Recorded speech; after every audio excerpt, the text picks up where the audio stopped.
Okay, now in this section we're going to talk about language informants and how they are going to be used in our language learning. They're very important. They're going to make you speak the language well in ways that you right now can't imagine can happen. Finding the right informants is helpful. Now, if you were to read the LAMP book, from which actually much of this material I'm sharing with you comes from, you'll find that they use the word helper. It's really the same thing. The one thing that we want to do, though, is to avoid the idea that they are going to be your instructor. We'll get into that in a second. Now, don't start out with the assumption that an informant will work with you for a long time. With each informant that you begin to work with, explain that you'd like to get together maybe 3 to 5 times and to work on language. And that lets you later on, after a few times, if you determine that this is not the right person, you can easily end that relationship and you're not committed. Similarly, you may find that the person is a good person, but that you want another one as well. And particularly if you're working in a culture where there's not a lot of financial resource, that can cause a little bit of grief. So make sure that they know that this is not going to be a long-term thing, potentially. It might be. Now, work schedules, pay, and other expectations that you're going to be dealing with should be governed by the informant's culture, not yours. Now, for example, you may find that in your culture they want to work with you from 5 to 7 p.m. and in your home culture that's the dinner hour. And what many of us do is we say, well, we can't schedule that time because we're already going to be having dinner.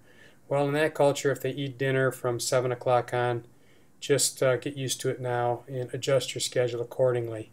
I would also just note that gender choices as an informant are very important in some cultures, and so be careful to make sure that you're following the lead there of what the culture would say is an appropriate relationship. One of the keys here is availability. You need that informant to be available for you. You're going to want to work with them, if not every day, close to every day. For example, in our case, we had next-door neighbors that had older teenage kids, and we arrived in the early part of the summer, and they basically were around for us 24/7, and we could basically walk next door and talk to them anytime we wanted to, and it was a very good situation in terms of the informant situation with availability. Finally, just again, I mentioned this in the first video, but beware dialects and accents. Now, this is particularly true if you're working in a large language, for example, Arabic, where you might be learning to speak Arabic in, I don't know, Jordan, and you're going to be actually using the Arabic in, let's say, Morocco. Now, if you're in that situation, you might want to try to find people that are from the culture you're eventually going to be wanting to speak the language in, because there is quite a bit of difference there. You should be asking probing questions to make sure that your informant speaks the language that you want to learn. A couple thoughts on working with informants. The first thing is that you are in charge of your language learning time, not the informant. It's very rare that you're going to find informants who are going to let you run the show. Most of them feel, hey, I'm the expert in the language, you're going to learn from me, and they will get directive with you about how to learn that language. And usually that means they're going to want to start with, vocabulary lists and grammar and that kind of a thing. So you need to, from the very beginning, set the stage that you are in charge of the time. One of the ways to make that happen is come to your informant session with a very good plan of what you plan to do together. When they see that list of things that are all written out and you're keen to get that list done, it helps to take over as opposed to giving them the lead to push things through. Another thing that can be tricky is your informant needs to feel free to correct your use of the language.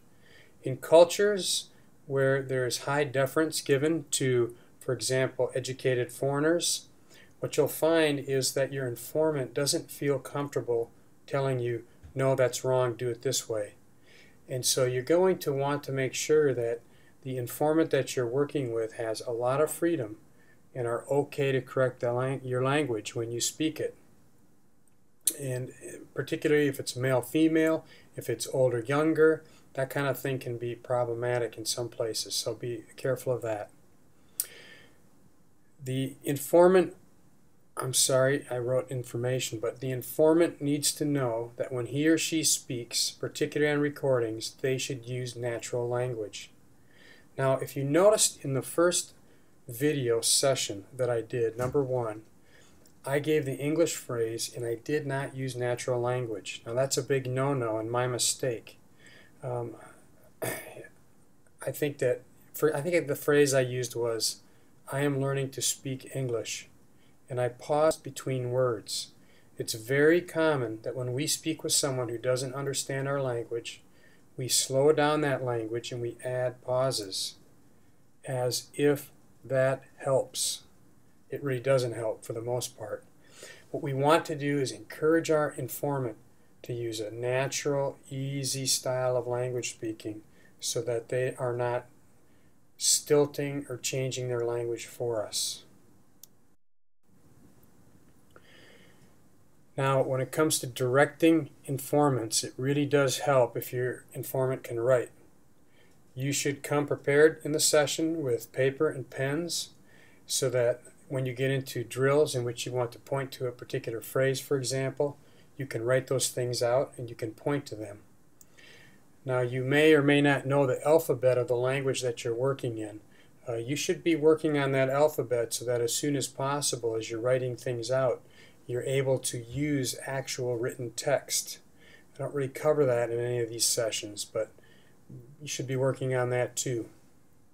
I would also just remind you that if someone says to you as an informant, hey, let's meet at the coffee shop, which would be very common, for example, where I learned to speak Serbo-Croatian, that's fine, but the setting is not always then suitable for recording, and you're definitely going to want to record in your informant sessions. And so show up to a spot where you know you'll have some privacy, or at least the sound levels are such that you can record that language. And again, you're listening to this language, so it's got to be very, very clear. Now, how about a little bit of philosophy? Am I suggesting that we're going to only be working with informants? Heavens no. If there's a language school, you should go to it.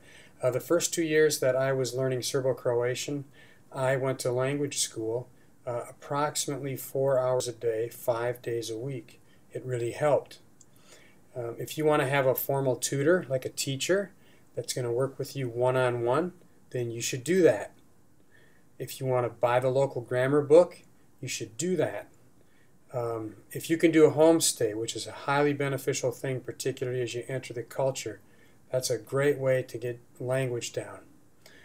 But in spite of all these things you're going to do, language is spoken, and you need to be the one speaking it, not just sitting and absorbing or reading or being told what to do.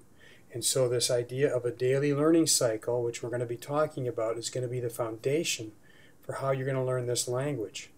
All the rest of the stuff we just talked about, that's just gravy. It gets added to the mix and makes things go a little bit faster.